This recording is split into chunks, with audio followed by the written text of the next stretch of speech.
PE kini kiski PE bon kinong three party kiba move na kaway ka party shkuy ka party. Tidak pikir mauro sem ara jara pasau language ki minister jong congress kiba move na congress ya ka NPP. But haga to ka move ka chungki ki ang ba kamdai bangi kwa ban menyo minister seat Henry ngi kwa ban yo development hapo ka constituency ka jongi.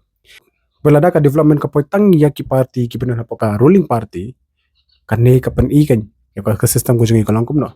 Mun ngi ki pai babar ko ngi di ban vote petang ki brio ki ban hapo ka ruling party kan.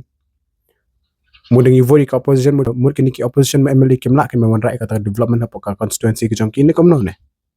Nakata ka daw ka cockroach janta party no. Haka point ka basan ka ong ada kini ki minister ki ba move na kaway ka party kan kaway ka party haka por ba ki bat ya ka office MLA ne MP ni mono ro kidi ban Shaban ar posts nem naka contest election ka jongi tengam te piasong mo spang kata piasong ya hap na me kata ba kata ka rule ka di ban penmi